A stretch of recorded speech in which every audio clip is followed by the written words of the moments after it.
Naging malakas ang pag-ulan sa magdamag dulot ng Baging Butchoy at Habagat. Kaya naman maraming lugar sa Metro Manila at kalapit lugar ang binaha. Nagsilbi na namang dagat ng basura ang Manila Bay. Si Erwin Temperante sa detalye. Binaha ang ilang pangunahing lansangan sa Metro Manila, partikular ang lungsod ng Maynila dahil sa maghapong pagbuhos ng ulan, bunsod ng hanging habagat.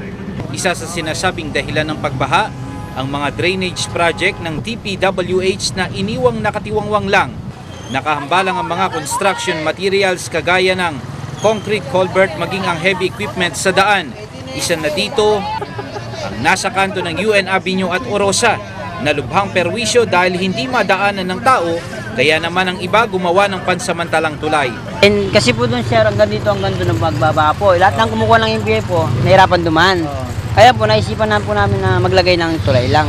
Kahit na, ano lang, kahit piso-piso lang, kahit baril. Hindi lang po kami mingi ng bayad eh, kahit ano. O, nagbibigay lang po yung kusa nila. Kaya pagka wala, nakiusap ko lang, sige naman kayo, wala namang problema yun. Ang kahabaan naman ng Baywalk sa Rojas Boulevard na puno ng basura dahil sa malalakas na hampas ng alon at kagaya ng inaasahan, sinamantala ito ng ilang mga ngalakal na namulot ng maaari nilang pagkapirahan. Hindi alintana ang panganib na dala ng malakas na alon at sakit na maaaring makuha sa maruming tubig. Ayon sa Pag-asa, posibleng magtuloy-tuloy ang pagulan na nararanasan hanggang weekend. Kaya paalala nila, laging magdala ng pananggalang sa miyat-miyang pagbuhos ng ulan. Para sa Eagle News, Erwin Temperante. I'm one with 25.